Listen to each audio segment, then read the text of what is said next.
श्री कृष्ण गोविंद हरे मुरारी, हे नाथ नारायण वासुदेवा। श्री कृष्ण गोविंद हरे मुरारी, हे नाथ नारायण वासुदेवा। राधे राधे, हरे कृष्णा। आप सभी भक्तों का दिन शुभ और मंगलमय हो। प्रिय भक्तों, स्वागत है आपका आपके अपने चैनल रुद्राज स्पिरिचुअल स्वैग में। आज हम ज्येष्ठ मास महात्म्य के 12वें अध्याय का रसपान करेंगे। पिछले सभी अध्यायों को सुनने के लिए आप सभी भक्तों का दिल से बहुत बहुत धन्यवाद है। हे प्रिय भक्तों, आज हमारे चैनल पर प्रदोष व्रत की कथा भी अवश्य सुनिएगा। तो आइए आज की कथा का शुभारंभ करते हैं। जय श्री हरि गणेश। हे प्रिय भक्तों, सबसे पहले भगवान की लीला का श्रवण करते हैं। ब्रज में एक बार सभी ग्वाल बाल जिद पर अड़ गए और श्री भगवान से उनका ईश्वरीय रूप दिखाने की जिद करने लगे। बालक बोले, अरे कृष्णा, मेरे बाबा बोलते हैं कि तू भगवान है। क्या तू सच में भगवान है? अगर है तो अपना भगवान वाला रूप दिखा। फिर दूसरा गोप बालक बोला, हाँ, यह भगवान है। मेरी मैया बोलती है, जब यह पैदा हुआ था तो जेल के दरवाजे अपने आप खुल गए थे और देवी दुर्गा दुष्ट कंस को चेतावनी देते हुए बोली थी कि अरे मूर्ख कंस, त्रिभुवन पति का जन्म हो चुका है, तू उनसे नहीं बच सकता। वो समस्त देवताओं के भी स्वामी हैं और वो ही तेरा संहार करेंगे। हे प्रिय भक्तों, फिर एक और ग्वाल बाल बोला कि मेरे बाबा बोलते हैं ना कि जब यह पैदा हुआ था तो भगवान शिव इसके दर्शन को आए थे और इसके गोद में लेकर खूब प्यार किया था। प्रेमवश महादेव जी की आंखों से अश्रु प्रवाहित हो रहे थे और बार बार वे बोल रहे थे कि यही समस्त सृष्टि के ईश्वर हैं जो आज बाल रूप में मेरी गोद में हैं। मैं हमेशा समाधि लगाकर इनका ध्यान करता हूँ, इनके ही नाम का सदैव जाप करता रहता हूँ। हे प्रिय भक्तों, तो बालक बोला कि इसका मतलब है कि कान्हा सच में ही भगवान है। फिर एक और गोप बालक बोला कि नहीं नहीं, मेरी मैया तो बोलती है कि कान्हा तो हम लोग जिनको भगवान समझते हैं ये उनका भी भगवान है। शिव जी, ब्रह्मा जी, देवी, समस्त देवताओं ने इसके ऊपर पुष्प वर्षा की थी इसके जन्म उत्सव के अवसर पर, और यह जन्म लेते ही असुरों को मारने लगा था। यह हमारा कान्हा ही सच्चा भगवान है। फिर तो सभी गोप बालक मिलकर बोले कि सुन कान्हा, आज अपना भगवान वाला रूप दिखा, हम सबको दिखा। सब सुन लो भाई, अगर आज कृष्ण ने हमको अपना भगवान वाला रूप नहीं दिखाया तो इसको अपने साथ गेंद नहीं खेलने देंगे और आगे से भी इसके साथ कोई गेम नहीं खेलेंगे। हे प्रिय भक्तों, भक्त वत्सल श्री भगवान ग्वाल बालकों की जिद मान गए और अगले ही पल गोप वृंद वैकुंठ धाम में पहुंच गए। वहां का ऐश्वर्य भला कौन वर्णन कर सकता है। हजारों जन्मों की तपस्या से भी जिस धाम में जाना असंभव है, योगी मुनि ओम जप करते लाख जतन करते हैं, वैकुंठ दर्शन को धन्य है।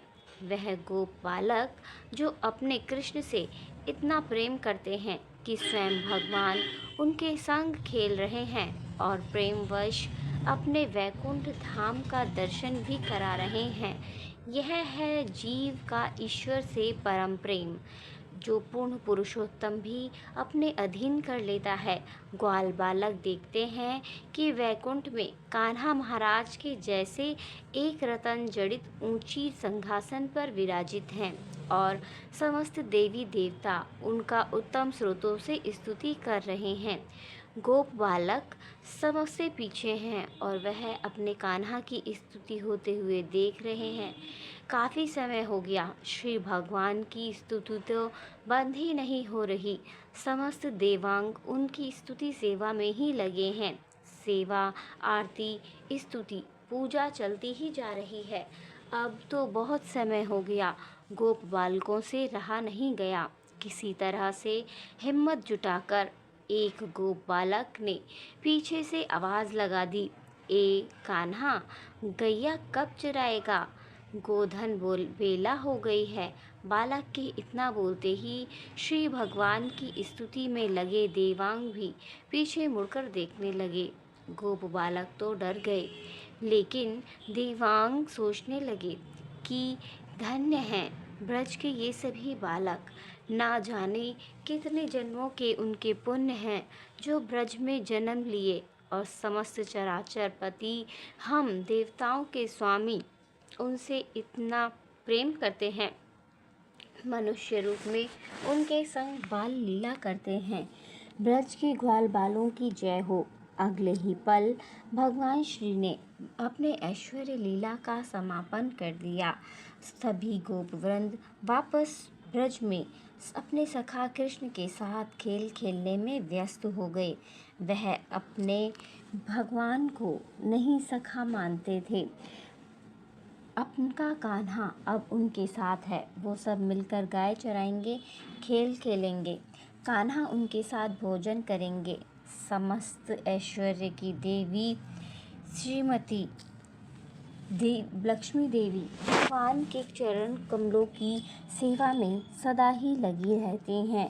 सारे देवांग श्री भगवान की सेवा में सदा लगे रहते हैं। भगवान कृष्ण समस्त जीवों के रचयिता हैं, सबसे प्रेम करते हैं। हम सबको भी उनसे प्रेम करना चाहिए। श्री भगवान अपने भक्तों के प्रेम के भूखे हैं। माधव भक्त वत्सल करुणा सागर हैं। हम कृष्ण से थोड़ा सा भी प्रेम करें तो बदले में वो हमसे कई गुना ज़्यादा प्रेम करते हैं। यह उनकी दयालुता है। तो सभी भक्तजन एक बार प्रेम से बोलिए, भगवान श्री कृष्ण की जय, वृंदावन धाम की जय। हे प्रिय भक्तों, तो आइए अब सुनते हैं आज की महात्म कथा। पिछले अध्याय में ऋषि कहने लगे कि हे स्कंद मुनि जी, ज्येष्ठ मास को सभी पापों का नाश करने वाला मास क्यों कहा जाता है? तब स्कंद जी कहने लगे कि हे ऋषियों, ज्येष्ठ मास की शुक्ल पक्ष की हस्त नक्षत्र से युक्त दशमी तिथि के दिन गंगा जी स्वर्ग से पृथ्वी पर अवतीर्ण हुई थी, इसलिए ज्येष्ठ मास को श्रेष्ठ कहा गया है। गंगा जी के नित्य स्नान करने से मनुष्य सभी पापों से मुक्त होकर अंत में शिवपुर कैलाश को जाते हैं। तो आइए अब सुनते हैं इससे आगे का वृत्तांत। स्कंद मुनि कहने लगे कि हे ऋषियों, अब राजा भागीरथ जैसे गंगा जी को इस लोक में लाए, वह सब कथा मैं तुमसे कहता हूँ। सभी एकाग्रचित होकर सुने। प्रथम सूर्यकुल में राजा सगत परम धार्मिक, देवताओं तथा दैत्यों का निर्वहन करने वाला विख्यात हुआ था। वह नीति को जानने वाला और अति कुशल राजा था। अयोध्या को अपनी राजधानी बनाकर पूर्व के समान सातों द्वीपों की रक्षा करता हुआ वह राजा समस्त पृथ्वी पर शासन करता था। अपने और पुत्रों के समान प्रजा का पालन करता था और शेषनाग के 1000 फणों के समान उसके 60,000 पुत्र थे। राजा सगर के 60,000 पुत्र समुद्र के समान विख्यात और बड़े पराक्रमी थे। बल में वायु में समान, बुद्धि में बृहस्पति के समान धनुर्धारी और भीष्म के समान, और तेज में वे सूर्य के समान थे। राजा सगर के 60,000 पुत्र समस्त विद्याओं में कुशल तथा धर्म में परायण थे। हे प्रिय भक्तों, ऐसे 60,000 पुत्रों सहित राजा सगर ने अश्वमेध नाम वाला बड़े प्रसिद्ध यज्ञ को प्रारंभ किया। राजा सगर ने ऋषि वशिष्ठ की आज्ञा के अनुसार और उनकी सहायता से विधिवत संकल्प करके यज्ञ का घोड़ा छोड़ दिया। अनेक सेनाओं से सुशोभित सेनाचरों तथा वीर पुत्रों सहित यज्ञ का घोड़ा, जिसकी रक्षा के लिए राजा सगर के 60,000 पुत्र थे, वे चल पड़े।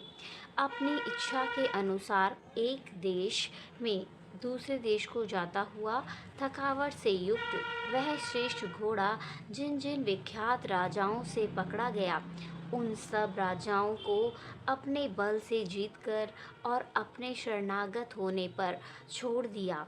इस प्रकार इस भूमंडल के समस्त राजाओं से कर लेकर उसे छोड़ दिया गया और उन राजाओं से कर में गधे, ऊंट, घोड़े, हाथी और धन आदि सब सामान एकत्रित करके अयोध्या वापस लाया गया। इसके पश्चात यज्ञ की समाप्ति पर विधि पूर्वक ऋत्विक जनों ने दक्षिणा दी गई और 10 दिशाओं में लाया गया। सब द्रव्य वस्तु और अपने राष्ट्र का भी बहुत साधारण काम रहित होकर ब्राह्मणों को दान में दे दिया गया। इस तरह इस राजा ने 99 यज्ञ किए। इतने यज्ञ होने पर जब वे 100वें में एक यज्ञ बाकी रह गया तो स्वर्ग के राजा इंद्र चकित हो गए और घबराकर सोचने लगे कि अब मैं क्या करूं और कहाँ जाऊं, मेरी रक्षा कौन करेगा। राजा सगर के 100 यज्ञ पूर्ण होने पर वह अवश्य ही मेरा इंद्रासन छीन लेगा। हे प्रिय भक्तों, ऐसा विचार करके इंद्र युद्ध के लिए तत्पर हो गया और समस्त देव सेना लेकर वह पृथ्वी पर आ गया।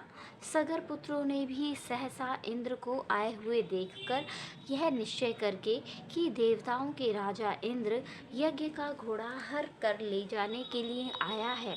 60,000 राजा सदर के पुत्र इंद्र के पास वापस आए और नमस्कार करके बड़े आदर और शांति के साथ वचन बोले कि हे स्वामिन, हे शजापति, आपका यहाँ कैसे आना हुआ।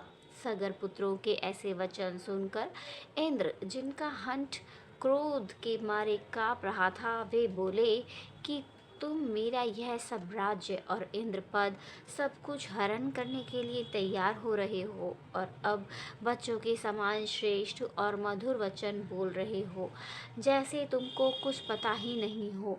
ऐसा कहने पर अचानक देवता लोग शत्रु सेना पर प्रहार करने लगे।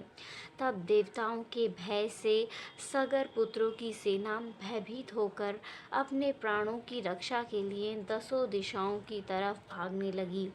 सगर पुत्रों ने भी युद्ध आरंभ कर दिया और भयप्रद त्रमुल होकर युद्ध आरंभ हो गया। वीर लोग बाणों से बाण, शस्त्रों से शस्त्र का प्रहार और निवारण करने लगे। युद्ध के कारण अति अंधकार हो गया और 10 दिशाएं बाणों से व्याप्त हो गईं। अपने और पराये का कोई ज्ञान न रहा। इस प्रकार वे आपस में युद्ध करने लगे।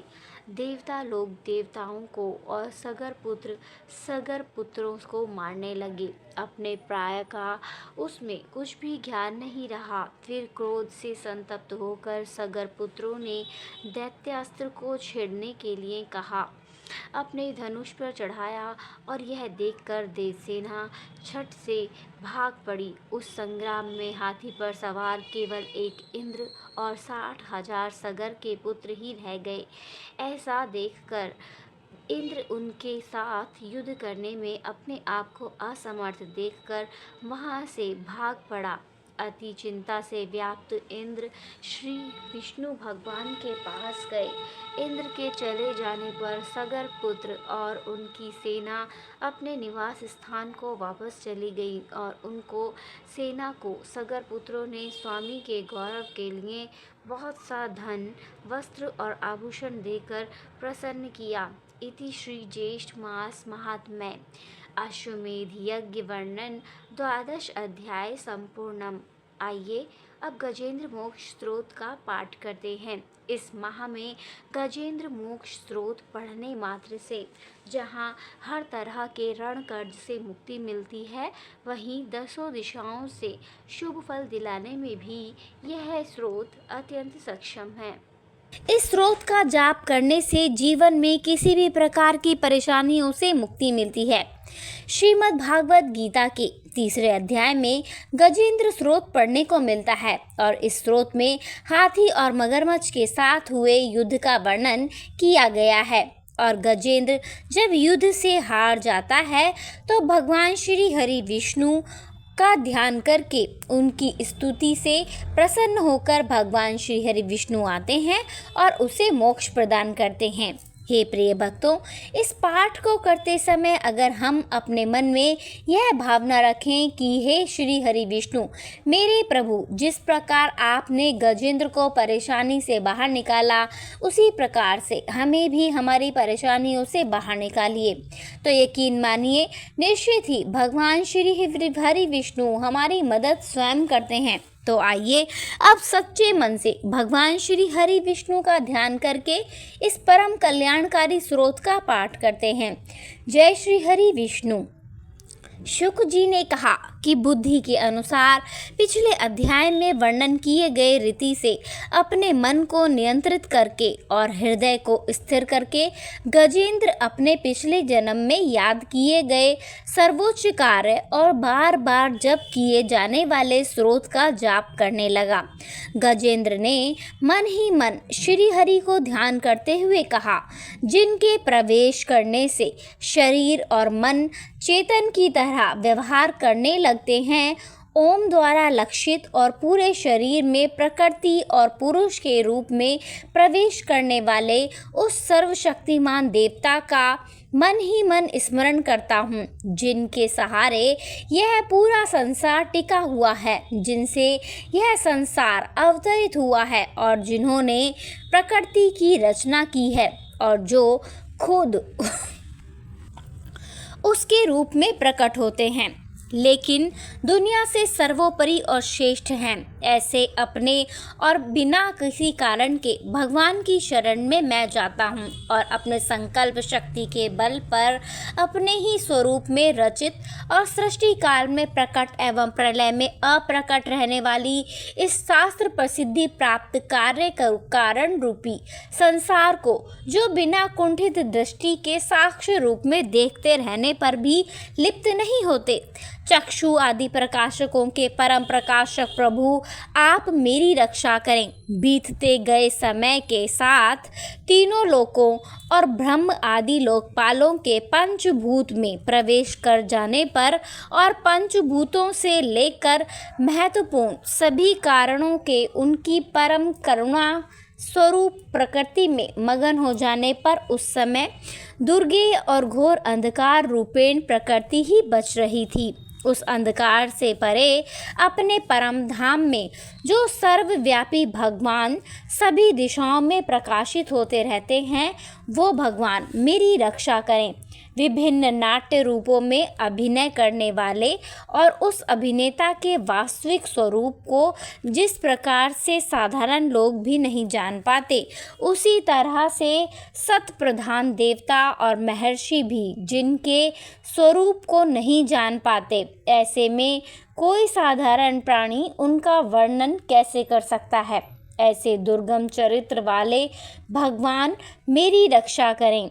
अनेकों शक्ति से मुक्त सभी प्राणियों को आत्मबुद्धि प्रदान करने वाले, सबके बिना कारण और हित अतिशय साधु स्वभाव वाले ऋषि मुनि जन, जिनके परम स्वरूप को देखने की इच्छा के साथ वन में रहकर अखंड ब्रह्मचर्य तमाम अलौकिक व्रतों को नियमों के अनुसार पालन करते हैं, ऐसे प्रभु ही मेरी गति हैं। वह जिनका हमारी तरह ना तो जन्म होता है और ना ही जिनके द्वारा अहंकार प्रेरित कर्म होते हैं, जिनके निर्गुण स्वरूप का ना कोई नाम है और ना ही कोई रूप है, इसके बावजूद भी समय के साथ इस संसार की सृष्टि और प्रलय के लिए अपनी इच्छा से अपने जन्म को स्वीकार करते हैं, उन अनंत शक्ति संपन्न परम ब्रह्म परमेश्वर को मेरा नमस्कार है। उन प्राकृत आकार रहित और अनेक रूप वाले अद्भुत भगवान को मेरा बारंबार नमस्कार है। आप स्वयं प्रकाशित सभी साक्ष्य परमेश्वर को मेरा स्वयं शत शत नमन है।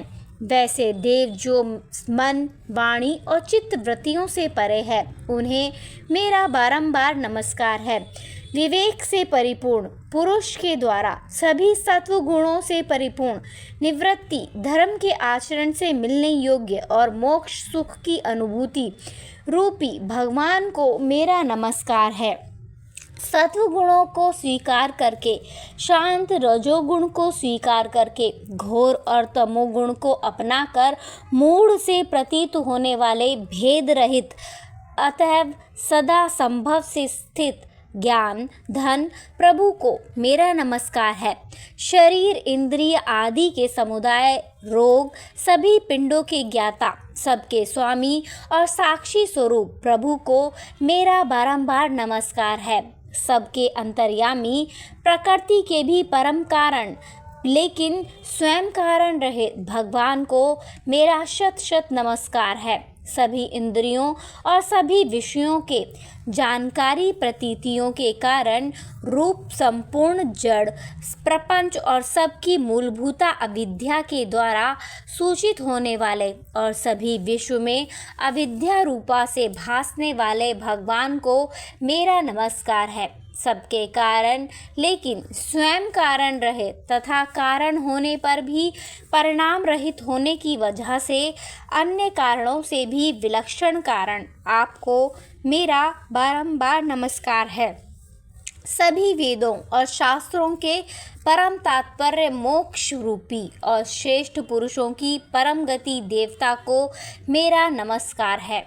वह जो त्रिगुण रूपों में छिपी हुई ज्ञान रूपी अग्नि है, वैसे गुणों में हलचल होने पर जिनके मन में संसार को रचने की वृद्धि उत्पन्न हो उठती है और जो आत्मा तत्व की भावना के द्वारा विधि निषेध रूप में शास्त्र से भी ऊपर उठे हों, जो महाज्ञानी महात्माओं में स्वयं प्रकाशित हो रहे हैं, ऐसे भगवान को मेरा नमस्कार है। मेरे जैसे शरणागत पशु के समान जीवों की अविद्या रूप फांसी को पूर्ण रूप से काट देने वाले परम दयालु और दया करने में कभी भी आलस्य नहीं करने वाले भगवान को मेरा नमस्कार है। अपने अंश से सभी जीवों के मन में अंतर्यामी रूप से प्रकट होने वाले सर्वनियंता अनंत परमात्मा आपको मेरा नमस्कार है। जो शरीर, पुत्र, मित्र, घर और संपत्ति सहित कुटुंबियों में अशक्त लोगों के द्वारा कठिनाई से मिलते हों और मुक्त पुरुषों के द्वारा अपने हृदय में निरंतर चिंतित ज्ञान स्वरूप सर्वसमर्थ परमेश्वर को मेरा नमस्कार है। वह जिन्हें धर्म अभिलाषित भोग, धन और मोक्ष की कामना से मनन करने लोग अपनी इच्छा पूर्ण कर लेते हैं, किंतु अपितु जिन्हें विभिन्न प्रकार के अयोचित भोग और अविनाशी पार्श्व शरीर भी देते हैं, वैसे अत्यंत दयालु प्रभु मुझे इस प्रकार की विपदा से हमेशा के लिए बाहर निकालें। वह जिनके एक से अधिक भक्त हैं, जो मुख्य रूप से एकमात्र उसी भगवान की शरण में हैं, जो धर्म अर्थ आदि किसी भी पदार्थ को नहीं चाहते, अपितु जो केवल उन्हीं के परम मंगलमय एवं अत्यंत विलक्षण चरित्र का गुणगान करते हैं, उनके आनंदमय समुद्र में गोते लगाते रहते हैं। उन अविनाशी, सर्वव्यापी, सर्वमान्य ब्रह्म आदि के भी नियामक अभक्तों के लिए भी हमेशा प्रकट होने वाले भक्ति योग द्वारा प्राप्त अत्यंत निकट होने पर भी माया के कारण अत्यंत दूर महसूस होने वाले इंद्रियों के द्वारा अगम्य और अत्यंत दुर्ग अंत रहित लेकिन सभी के आदि कारक और सभी तरफ से परिपूर्ण उन प्रभु की मैं स्तुति करता हूँ। वो जो ब्रह्मा सहित सभी देवता, चारों वेद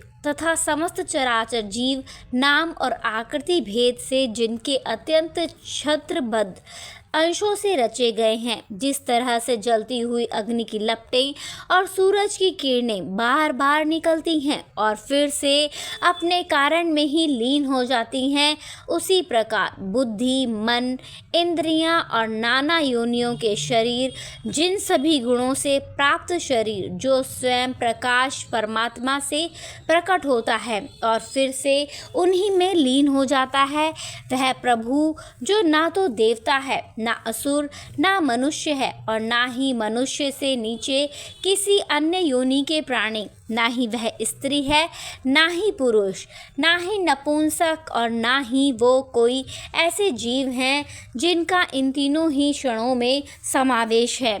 वो ना तो गुण है, ना कर्म, वो ना ही कार्य है और ना ही कारण। इन सभी योनियों का निषेध होने पर जो बचता है वही उनका असली रूप है और वे ही सब कुछ हैं। ऐसे प्रभु मेरे उत्थान करने के लिए प्रकट हों।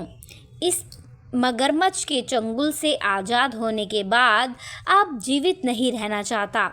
इसकी वजह यह है कि मैं सभी तरफ से अज्ञानता से ढके इस हाथी के शरीर का क्या करूं? मैं आत्मा के प्रकाश से ढक देने वाले अज्ञानता से युक्त इस हाथी के शरीर से मुक्त होना चाहता हूं, जिसका काल क्रम से अपने नाश नहीं होता बल्कि ईश्वर की दया और ज्ञान से उदय हो पाता है। इस प्रकार से मोक्ष के लिए लालायित संसार के रचयिता स्वयं संसार के रूप में प्रकट, लेकिन संसार से परे, संसार में एक खिलौने की भांति खेलने वाले, संसार में आत्म रूप से व्याप्त, अजन्म, सर्वव्यापी एवं प्रापत्य वस्तुओं में सर्वश्रेष्ठ श्री हरि का केवल स्मरण करता हूँ। उनकी शरण में जाता हूँ जिन्होंने भगवत भक्ति रूपी योग के द्वारा कर्मों को जला डाला है, जिन्हें समस्त योगी ऋषि अपने योग के द्वारा अपने शुद्ध हृदय में प्रकट देखते हैं। उन योगेश्वर भगवान को मेरा नमस्कार है। वह जिनके त्रिगुण शक्तियों का राग, रूप, वेग और असहाय है, जो सभी इंद्रियों के विषय में मौजूद है, वह जिनकी इंद्रियां समस्त विश्व में ही बसी रहती हैं। ऐसे लोगों को जिनको मार्ग मिलना भी संभव नहीं है, वैसे शरणागत एवं अपार शक्तिशाली वाले भगवान आपको मेरा बारंबार नमस्कार है। जिनकी अविद्या नाम से शक्ति के कार्य रूप अहंकार से ढके हुए हैं, वह जिनके रूप को जीव समझ नहीं पाते हैं, ऐसे अपार महिमा वाले भगवान की मैं शरण लेता हूँ। हे प्रिय भक्तों, श्री सुखदेव जी कहते हैं कि वह जिसने पूर्व प्रकार से भगवान के भेद रहित सभी निराकार रूप का वर्णन किया था, उस गजराज के करीब जब ब्रह्म आदि अन्य कोई भी देवता नहीं आए, जो अपने विभिन्न प्रकार के विशेष विग्रहों को ही अपना रूप मानते हैं, ऐसे में साक्षात विष्णु जी, जो सभी के आत्मा होने के कारण सभी देवताओं के रूप हैं, तब वह वहाँ पर प्रकट हुए। गजराज को इस प्रकार से दुखी देखकर उसके पढ़े गए स्तुति को सुनकर चक्रधारी प्रभु इच्छा अनुसार वेग वाले गरुड़ की पीठ पर सवार होकर सभी देवों के साथ उस स्थान पर पहुँचे जहाँ वह गज था। गज अर्थात हाथी। सरोवर के अंदर महाबलशाली मगरमच्छ द्वारा जकड़े और दुखी उस हाथी ने आसमान में गरुड़ की पीठ पर बैठे और हाथों में चक्र लिए भगवान श्री हरि विष्णु को आते हुए जब देखा, तो वह अपनी सूंड में पहले से ही उनकी पूजा के लिए रखे कमल के फूल को श्री हरि पर बरसाते हुए कहने लगा, सर्व पूज्य भगवान श्री हरि नारायण, आपको मेरा प्रणाम है। सर्व पूज्य भगवान श्री हरि, आपको मेरा नमस्कार है। लाचार हाथी को पीड़ित देखकर श्री हरि विष्णु गरुड़ से नीचे उतरकर सरोवर में उतर आए और वह दया से प्रेरित होकर ग्राह सहित उस गज को तुरंत ही सरोवर से बाहर निकाल लाए और देवताओं के देखते ही देखते अपने चक्र से मगरमच्छ के गर्दन को काट दिया और हाथी को उस पीड़ा से बाहर निकाल लिया। तो इसी के साथ गजेंद्र मोक्ष स्रोत संपूर्ण हुआ। तो सभी एक बार प्रेम से बोलिए, भगवान श्री हरि विष्णु की जय। बंसी बजाने वाले भगवान श्री कृष्ण की जय। राधे राधे। हरे